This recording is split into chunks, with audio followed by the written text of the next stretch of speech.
cerca, realmente no es así. Yo quiero deciros que Sara Marcos pues ha dicho que su madre está en el hospital, ha estado en el hospital con una operación de corazón urgente y bueno, con un proceso bastante complicado. Su padre también está bastante mal y no es fácil.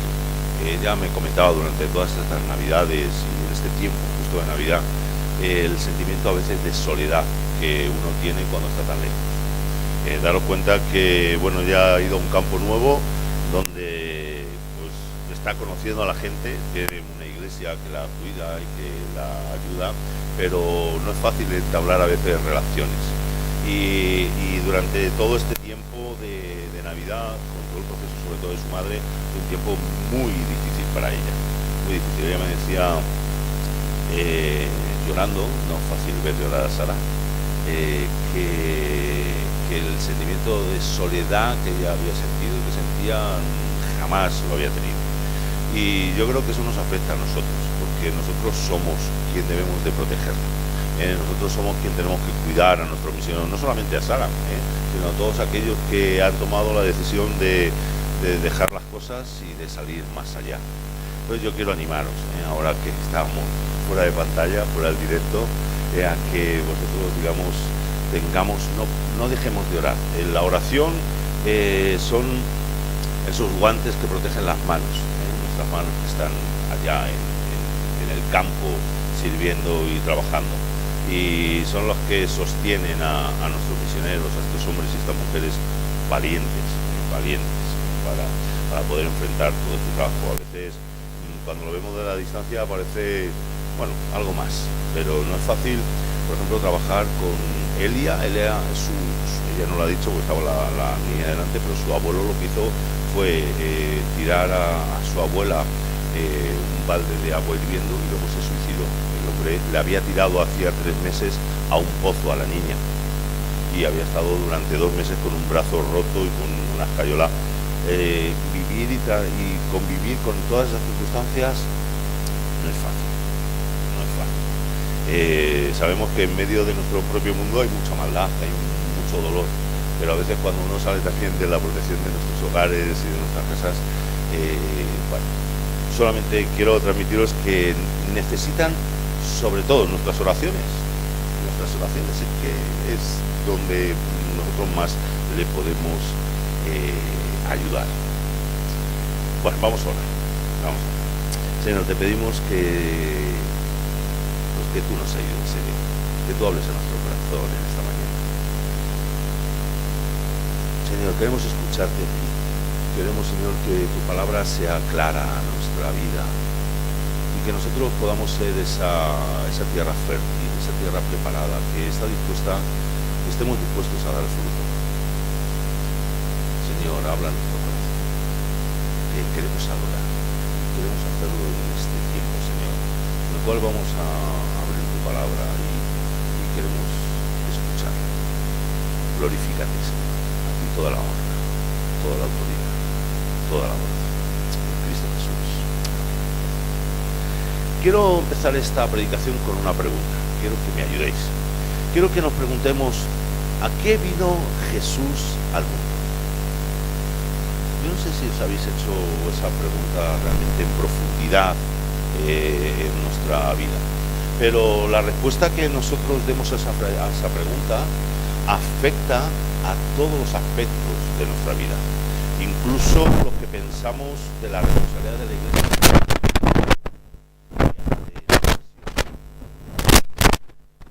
La última vez que tuve la responsabilidad y el privilegio de compartir la palabra con vosotros en esta iglesia, os hablé de una triple razón por la cual Cristo se había encarnado en esta tierra, que había venido a vivir en medio nuestro.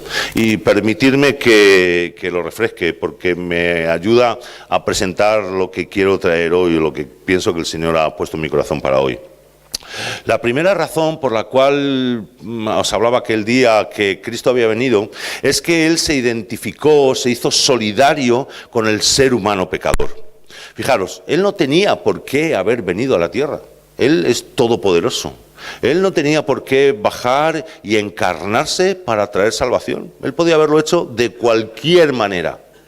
Pero fijaros qué cosa tan curiosa. Cuando Dios creó todo, dice que con el aliento de su boca, con la palabra. Pero cuando llegó a la creación del hombre, Él se mojó.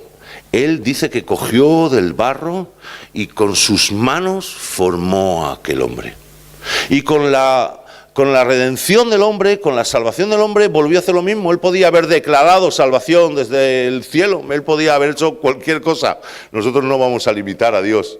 Pero Él dice que Él prefirió y quiso venir y encarnarse en medio de nosotros, mojarse con nosotros. Dice en Juan capítulo 1, versículo 14, que aquel verbo se hizo carne.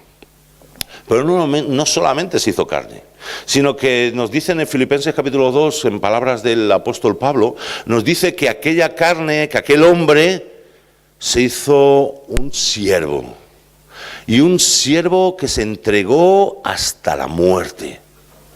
Esa fue la forma en que Dios entendió que tenía que traer redención a nuestras vidas. Pero también decíamos en aquel día que Cristo Jesús vino porque Él quería y vino a destruir las obras del diablo. Sabemos que el pecado, que la desobediencia del hombre trajo una doble maldición. Por un lado, el diablo usurpó y quiso usurpar el reino de Dios en esta tierra. Pero también la maldición fue que nosotros nos rebelamos en contra de Dios. Pero sabemos que Cristo Jesús vino, y lo dice en 1 Juan capítulo 3, versículo 8, que para esto fue manifestado el Hijo de Dios, para deshacer las obras del diablo. Y en tercer lugar, hermanos, Cristo Jesús se encarnó en esta tierra porque necesitábamos y nosotros necesitábamos un modelo, el modelo que señaló Cristo Jesús. Él nos dijo el camino, nos indicó el camino a seguir. Dice en Juan capítulo 17, versículo 18, un versículo que seguramente todos podemos repetir de memoria: como tú me enviaste a mí, está hablando Jesús, yo los envío a ellos al mundo. Cristo Jesús vino para ser un modelo, y nuestro modelo nos marcó unas pautas, nos marcó una forma de hacer y nos enseña cuál es esa misión. Él dice que Él estuvo presente en medio de este mundo, como hemos hablado. Él pudo hacer, lo he dicho, desde el cielo lo que hubiera querido, pero Él estuvo presente en medio de nosotros. Pero no solamente presente, sino estuvo próximo a nuestros problemas, a nuestras necesidades. Él vio, Él dice que caminaba por los caminos, por las aldeas, y Él sentía compasión, porque nos veía como ovejas sin pastor.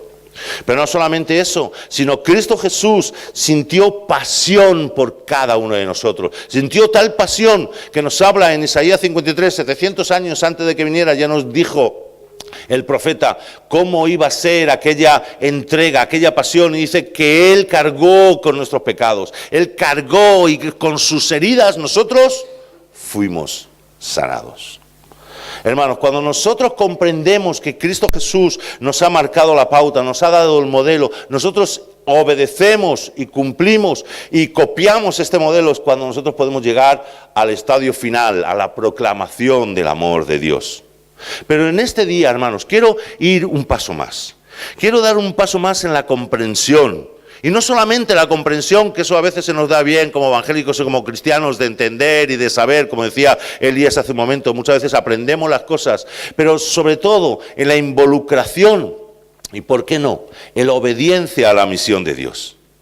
Porque no se trata de nuestra misión. Muchas veces entendemos o pensamos que esto de la misión se trata de un invento de esta iglesia o de aquellos que nos dedicamos a ello.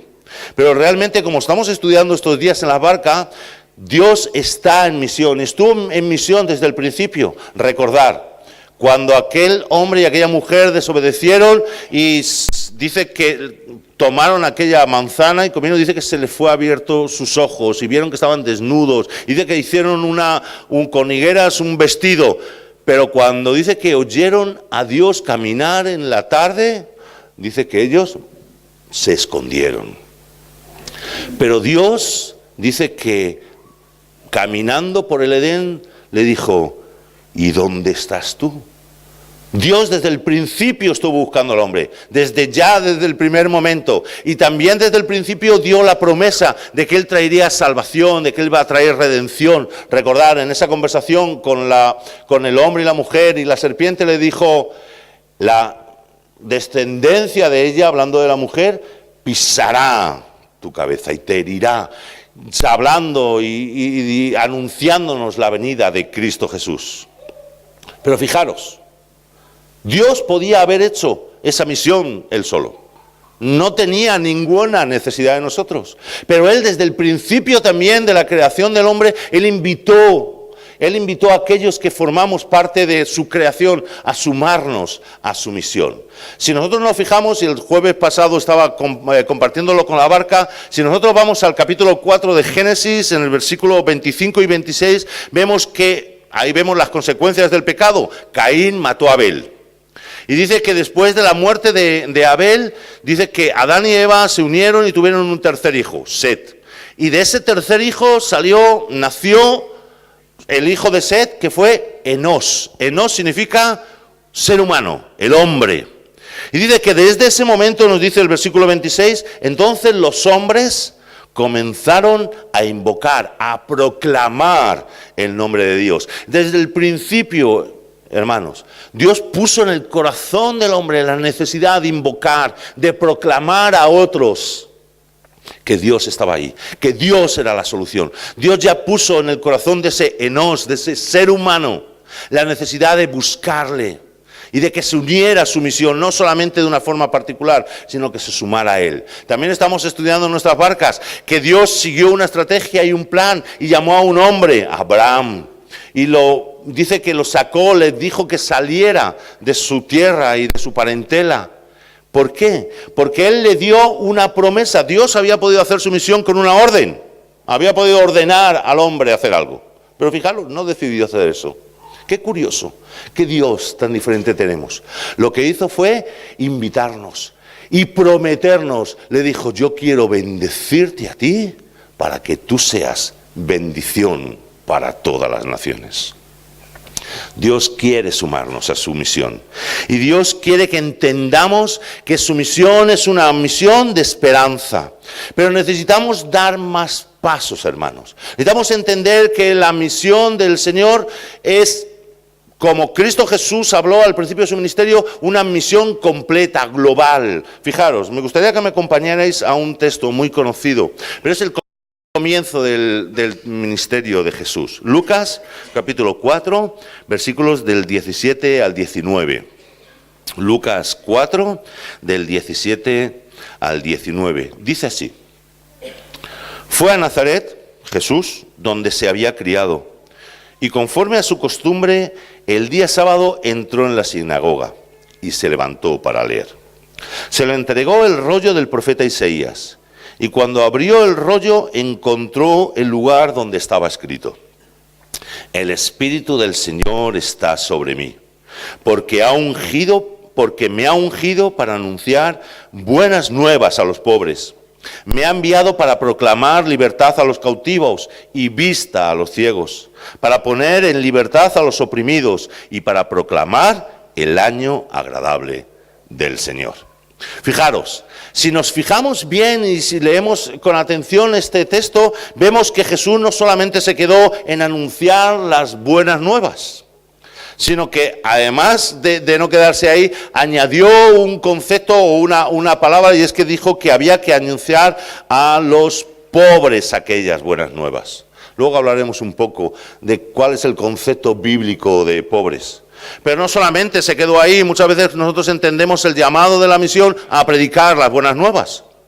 Pero Jesús, fijaros, que era el misionero, que es Dios en busca del hombre, dijo que me ha enviado a proclamar libertad a los cautivos, dar vista a los ciegos, poner en libertad a los oprimidos, pregonar el año favorable del Señor.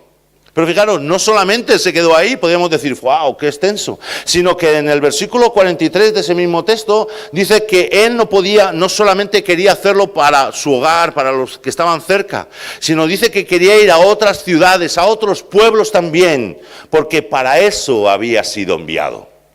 Cristo Jesús, hermanos, el ministerio de Cristo Jesús no era, como decimos, para unos pocos, no era para algunos privilegiados.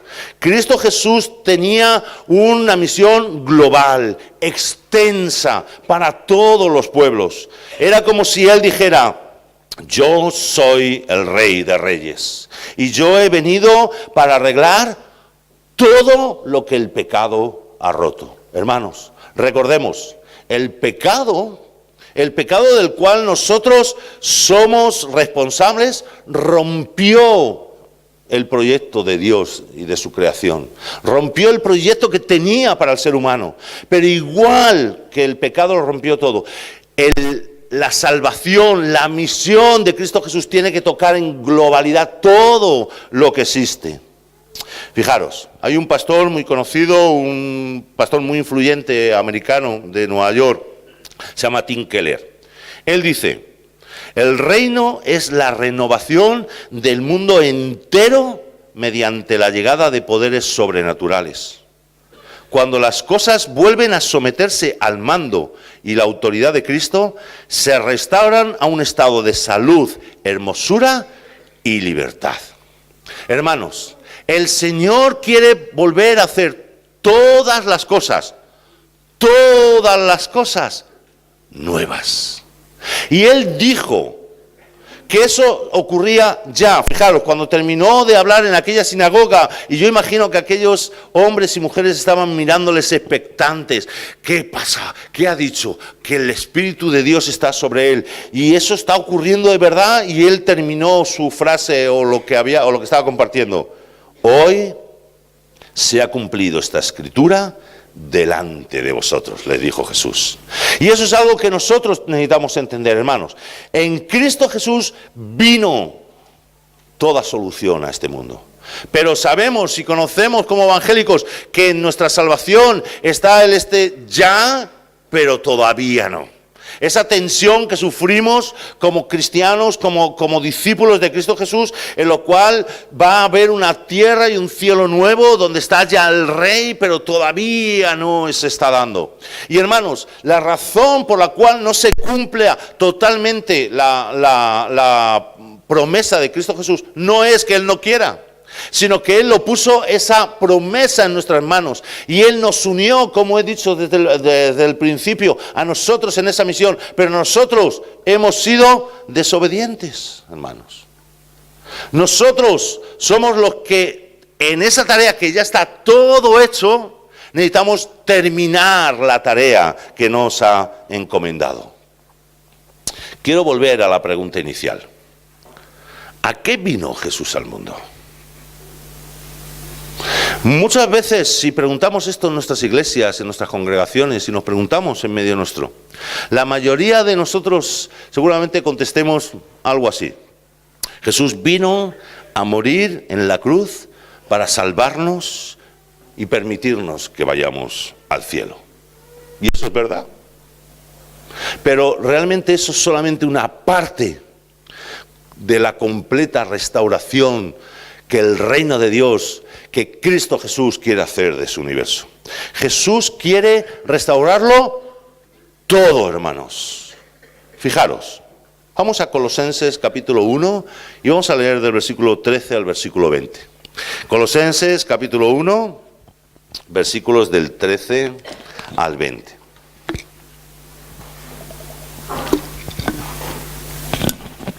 Dice así: porque Él nos libró del dominio de las tinieblas, está hablando de Dios Padre, y nos trasladó al reino de su Hijo amado, en quien tenemos redención, el perdón de pecados. Como decíamos, el Señor trajo redención, nos libra del pecado. Y sigue hablando de Cristo Jesús. Él, ahora está hablando de Cristo, es la imagen del Dios invisible, el primogénito de toda creación, porque en Él fueron creadas todas las cosas, tanto en los cielos como en la tierra, visibles o invisibles, ya sean tronos o dominios o poderes o autoridades. Todo ha sido creado por medio de Él y para Él. Y Él es antes de todas las cosas, y en Él todas las cosas permanecen. Él es también la cabeza del cuerpo, que es la iglesia. Y Él es el principio, el primogénito de entre los muertos, a fin de que Él tenga en todo la primacía, porque agradó al Padre que en Él habitara toda la plenitud y por medio de Él reconciliar todas las cosas consigo, habiendo hecho la paz por medio de la sangre de su cruz, por medio de Él. Repito, dice el apóstol Pablo, ya sean las que están en la tierra o las que están en los cielos. Fijaros, en este texto nosotros podemos ver que Cristo Jesús es el creador, que es el protector y es el reconciliador de todo lo que existe. Sí es cierto, y ahí lo hemos podido leer en la palabra de Dios al principio, en el versículo 13, que Él murió para darnos salvación. Pero también murió, hermanos, para reconciliar toda la creación, para restablecer la relación de todo lo creado conforme a lo que era su propósito, como Él lo había creado. Como he dicho antes, el pecado destruyó el proyecto de Dios, hermanos. Pero la salvación de Cristo Jesús también hace nuevas todas las cosas. Todas las cosas. Y evidentemente, como decíamos antes, Cristo ha hecho ya todas las cosas nuevas, pero todavía no. Y ahí es donde nosotros entramos, hermanos. Hermanos, este mundo tiene solución, tiene esperanza, tiene un Salvador, pero este mundo todavía está herido y esas heridas duelen. Ahora estábamos hablando de Elia y de miles de personas a nuestro alrededor. Hermanos, el Señor nos llama a una tarea de reconciliación con todo. Muchas veces nosotros pensamos como cristianos que nuestra tarea solamente es anunciar las buenas nuevas, pero no es así. El Señor nos ha invitado a una misión que lo toca todo lo que hay, la cultura, la sociedad, las empresas, el trabajo, los estudios, las relaciones, las familias, todo quiere ser cambiado y transformado por la presencia del reino de Dios. Muchas veces nosotros pensamos, hermanos, que el llamado solamente para nosotros como cristianos es ir a predicar las buenas nuevas. Fijaros, Juan el Bautista, el primer bautista, Juan el Bautista, para los que no era, no era el primer bautista, era aquel que bautizaba. Cuando estaba en la cárcel, estaba a punto de morir, le surgieron dudas. Qué curioso, dudas, aquel profeta del cual Jesús dijo que no había hombre ni antes ni después habría como él. Dudas, ¿sí? Las dudas no son malas, hermanos. Las dudas afianzan nuestra fe. Afianzan nuestra fe cuando no nos quedamos en ellas. Y hacemos como hizo Juan. Vamos a Jesús, al que puede dar la respuesta.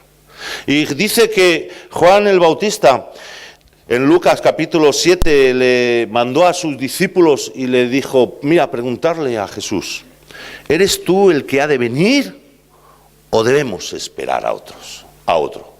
Es una pregunta llamativa para alguien que le había seguido, que había visto manifestarse al Espíritu Santo y a Dios Padre cuando le bautizó, que él había sentido su presencia y seguro que le había visto obrar en multitud de veces. Pero vino esa duda. Pero a mí me llama mucho la atención la respuesta de Cristo Jesús. Fijaros, él no le dijo, podía haberle dado contestación de muchas maneras, pero fijaros, él le dijo, y respondiendo él, Lucas 7, 22 y 23, y respondiendo él, Jesús, les dijo, id y contad a Juan lo que habéis visto y habéis oído. Los ciegos reciben la vista, los cojos andan, los leprosos quedan limpios y los sordos oyen, los muertos son resucitados y los pobres se les anuncia el Evangelio. ¿Qué le dijo Jesús? Jesús le dijo, no solamente es la palabra, sino podéis hablarle de la demostración del Evangelio de Dios. Jesús estaba diciéndole a Juan, yo soy el Mesías prometido, y yo lo digo, y yo lo hago. Predico y demuestro las buenas nuevas del reino de Dios. Hermanos, mis hermanas, como he dicho al principio, Jesús vino a esta tierra porque Él quería indicarnos y marcarnos el camino a nosotros. Era una de las razones. Y nosotros como Iglesia de Cristo necesitamos abrir nuestros ojos, nuestras mentes, necesitamos abrir nuestro corazón. Y necesitamos imitar a aquel que es nuestro Rey, nuestro Maestro. Y necesitamos vivir en ese evangelio integral, en ese evangelio en el cual nos centramos en Cristo Jesús, para poder responder, ¿qué haría Jesús en esta situación? Vamos a abrir nuestra mente y entender que Cristo quiere más de nosotros. Y yo quisiera ahora hacerte a ti una pregunta. Quisiera que nos hiciéramos juntos una pregunta. Entonces, ¿cuál es la tarea de la Iglesia? ¿Cuál es la tarea a la que Cristo Jesús, como nuestro fundador, como nuestro Señor, nos llama? Yo creo que para mí, por lo menos, es evidente. Yo creo que la tarea del pueblo de Dios, de su Iglesia, tiene su fundamento, su principio y su fin en la misión de Cristo Jesús. Jesús predicaba las buenas nuevas en palabra y en hecho, y la Iglesia debe hacer lo mismo. Necesitamos entender que Cristo Jesús le encantaba predicar y hablar y demostrar las buenas nuevas del Evangelio en medio de aquellos afligidos, de los pobres, de los quebrantados, de los débiles. Y a nosotros, hermanos, nos llama al mismo lugar. Nos llama a estar en los lugares de sufrimiento, pero eso nos duele y nos cuesta. Pero la palabra de Dios también es muy clara con eso. Quisiera que me acompañarais al libro de Isaías, el quinto evangelio, ¿no? Y vinierais al capítulo 58 y leyéramos juntos a partir del versículo 1. Esto es una palabra dura, pero una palabra que a veces obviamos, pero una palabra yo creo que también para cada uno de nosotros como Iglesia. Y no quiero que sintáis acusados, no estoy hablándome a mí, del Señor. Al primero que habla en esta palabra es a mí, pero quiero compartir con vosotros este texto. Isaías 58 a partir del versículo 1 dice: clama a voz en cuello, no te detengas, alza tu voz como trompeta. Declara a mi pueblo su transgresión y a la casa de Jacob su pecado. Con todo me buscan día tras día y dicen o se deleitan en conocer mis caminos, como nación que hubiera hecho justicia y no hubiera abandonado la ley de su Dios. Me piden juicios justos, se deleitan en la cercanía de Dios. Dicen: ¿por qué hemos ayunado y tú no lo ves? ¿Por qué nos hemos humillado y tú no haces caso? He aquí, en el día de vuestro ayuno buscáis vuestra conveniencia y oprimís a todos vuestros trabajadores. He aquí ayunáis para contiendas y riñas y para herir con un puño malvado. No ayunéis como hoy, dice el Señor, para que se oiga en alto vuestra voz. ¿Es ese el ayuno que yo escogí para que un día se humille el hombre? ¿Es acaso para que se incline su cabeza como un junco y para que se acueste en cilicio y ceniza?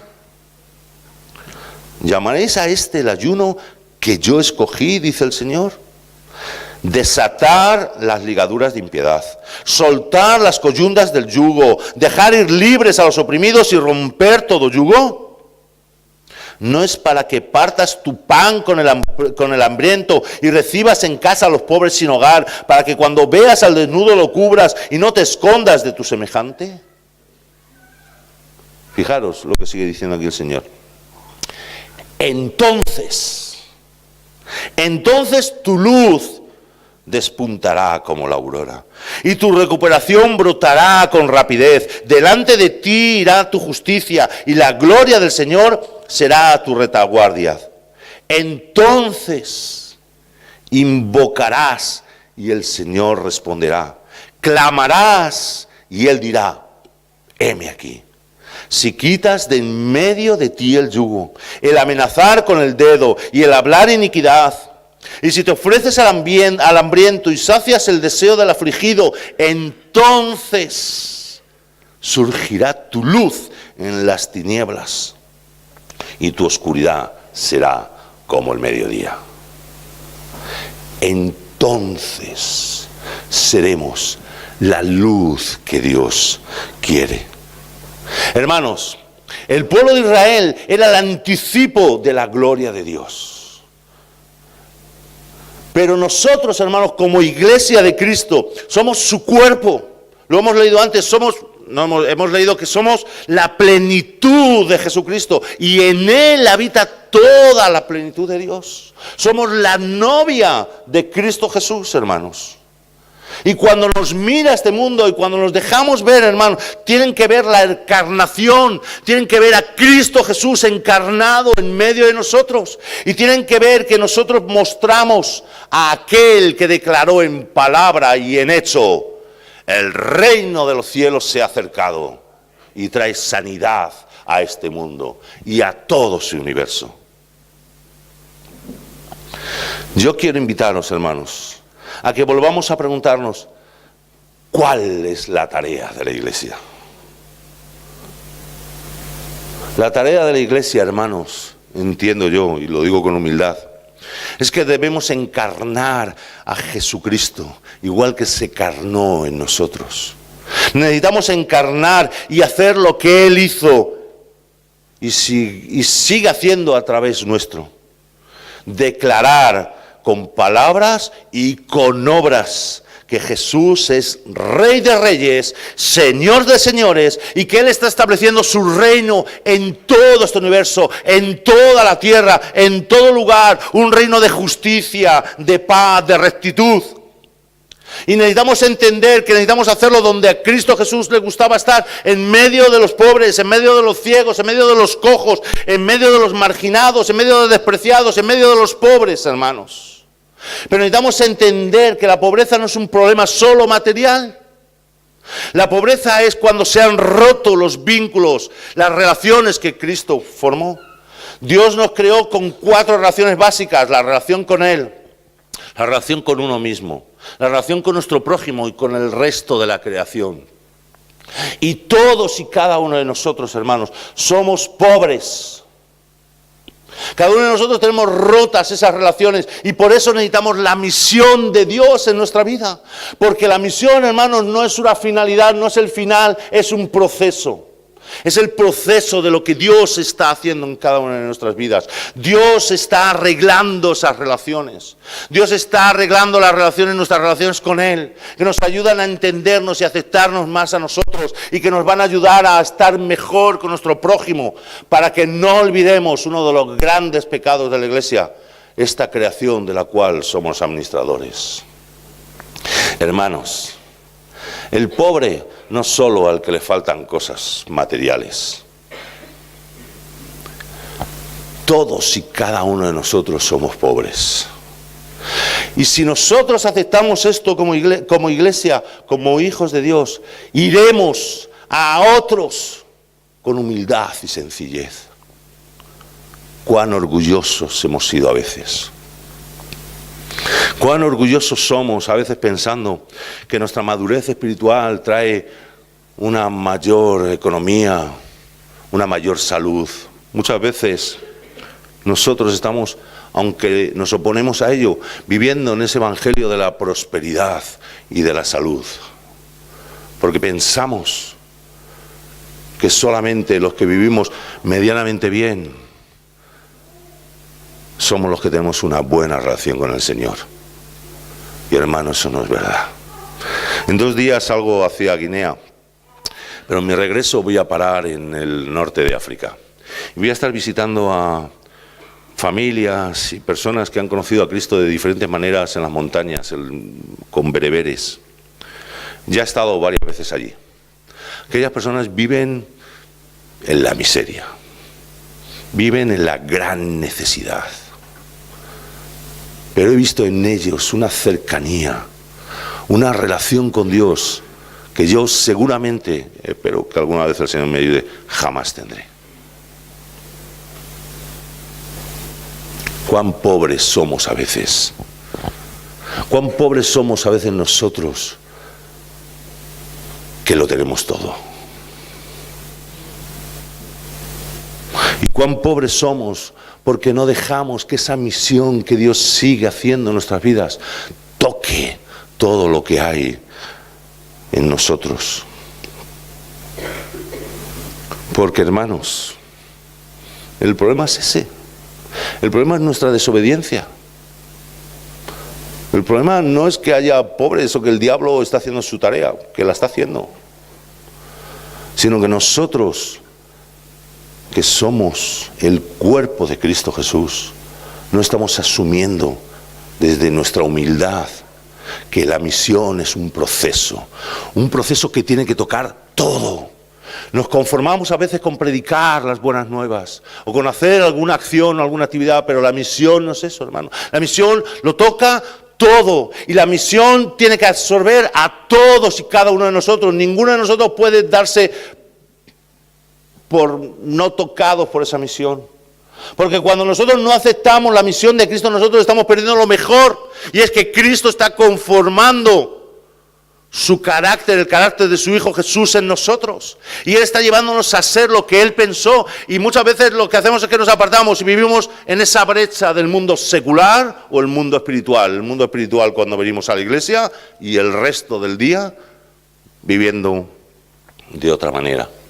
Pero, hermanos, Cristo Jesús quiere a toda la iglesia, porque es todo, como hemos leído en Colosenses. Él quiere tocar todo y hacer nuevas todas las cosas. Y por eso nos tiene a ti y a mí en diferentes lugares. No quiere que todos estemos reunidos aquí, hermanos. Lo decía la vez pasada que predicaba. Él amó al mundo, y es al mundo a donde nos envía. Y Él no se ha confundido, y Él te tiene en tu casa, y te tiene en tu trabajo, y me tiene a mí donde me encuentro, y en los estudios, y me ha dado la formación que me ha dado, la preparación o las dones, para que yo sea su herramienta ahí donde yo estoy.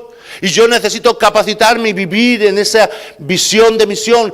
¿Qué estoy haciendo ahí? ¿Por qué el Señor me tiene? Yo necesito tocar esa parte del todo, porque yo soy parte de la toda solución de Cristo Jesús. El Señor no solamente quiere tocar y liberar una visión espiritual. Dios quiere cambiar y transformar toda su creación, todo, hermanos.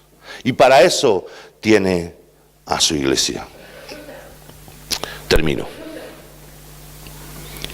La misión no es un fin. La misión no es una estrategia, no es una ofrenda, aunque es necesaria. La misión es vida. La misión es comprender que Dios quiere, que Cristo quiere tocarlo todo.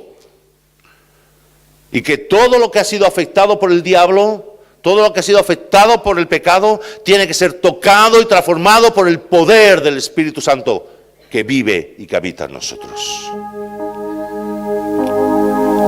La promesa de la cual mencionábamos antes, la misión es la promesa de que Dios quiere bendecirte a ti y a mí.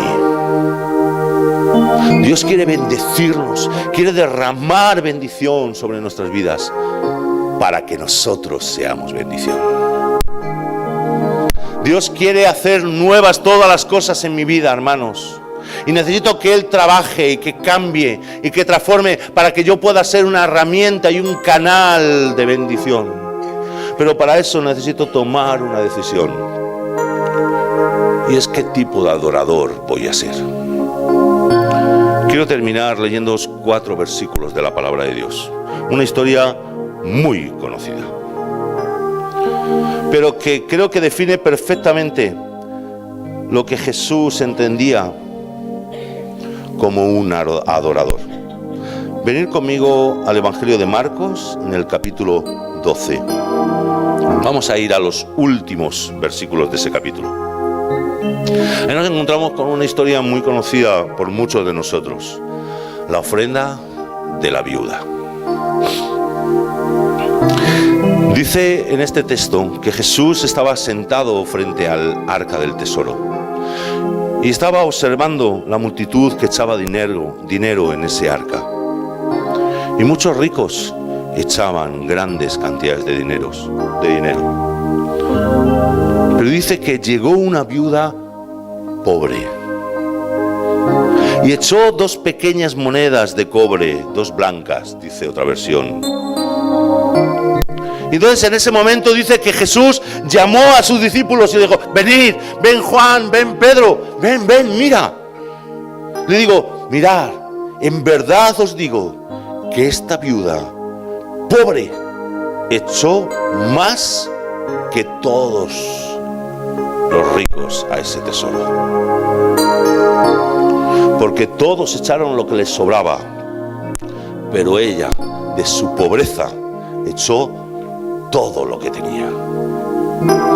Nosotros, hermanos, en esta mañana no tenemos que decidir si vamos a poner 2 blancas o 2 negras. Lo que tenemos que decidir es cuál es nuestro corazón. A Jesús no le importó el dinero. A Jesús no le importaba si aquella mujer había puesto 2 o 10. Jesús lo que vio fue su corazón en aquella mujer. Lo que vio es que ella había entendido lo que era restaurar relaciones. Y entendió que para una misión que tiene que tocar todo, ella tenía que darlo todo. Y yo me tengo que preguntar: ¿quién soy? Uno de los tantos que pasó allí delante, a lo mejor echando un buen montón de monedas, no había billetes en aquel tiempo. O quiero que Jesús, cuando mire mi ofrenda y mire mi vida, llame a esa multitud de testigos y diga: mira qué corazón, mira, ese es el corazón que yo quiero de mi pueblo. Yo quiero invitarte, mi hermano y mi hermana, a que tú respondas al Señor. Habréis oído decir, la predicación, esta es la primera parte, pero queda la más importante. Y es: ¿qué le vamos a contestar al Señor? El Señor está en misión desde el principio de la creación. Y Él nos ha animado y nos dice: súmate a mi misión. Pero ¿con qué corazón lo vamos a hacer? Podemos ir como uno de aquellos de la multitud y ofrendar aquello que nos sobra, o podemos darlo todo al Señor. Vamos a orar. Señor, te damos gracias. Gracias porque tú diste el paso, Señor. Porque tú, Señor, lo diste todo. Diste a tu Hijo. Dice que lo dejaste todo, Señor, para bajar y vivir en medio nuestro. Gracias, Señor, por hombres y mujeres que nos han precedido y que en medio de la pobreza, de la necesidad, de la angustia, de la soledad, lo han dado todo, Señor. Lo han dado todo y ahora nosotros podemos estar aquí. Señor, ayúdanos a nosotros a tomar una decisión de cómo vamos a vivir nuestra vida de adoración. Sabemos, Señor, que tú quieres tocarlo y hacer nuevas todas las cosas. Y que para eso, Señor, tú estás haciendo y tocando todas nuestras vidas y nadie sobramos. Ayúdanos, Señor, como aquella viuda, a restaurar nuestra relación contigo,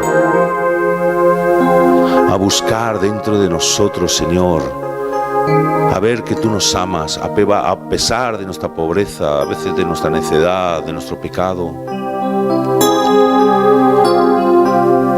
A buscar amar al que tenemos alrededor, Señor, y cuidar esta creación involucrándonos en todo en toda tu misión, Señor, para que tú puedas ser conmovido, para que tu corazón pueda ser tocado, Señor, por nuestra adoración y nuestra alabanza.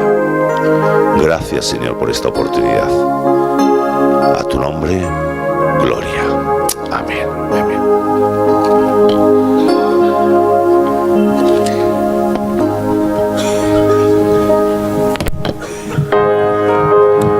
Nos ponemos de pie.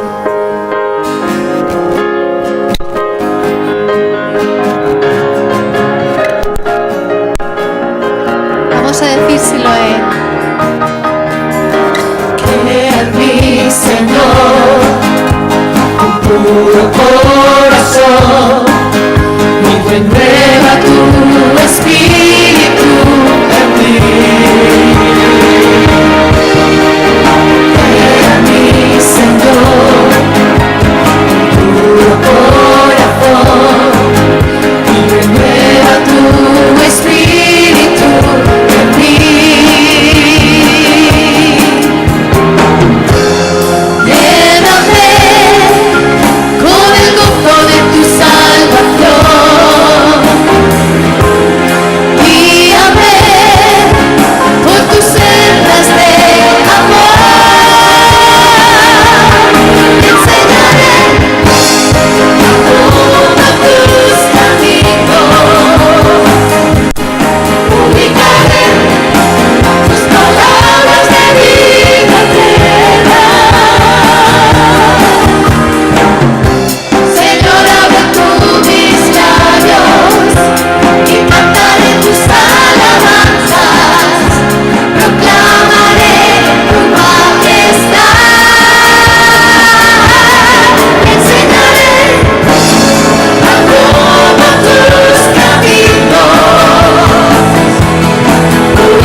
Que esto no sea solo un cántico, sino que sea un anhelo de nuestros corazones, que en esta semana que ya empieza la misión, ¿verdad?, pues podamos de verdad íntegramente ofrecer nuestra vida al Señor, y allá donde estemos el Señor nos utilice para ser canales de su gracia.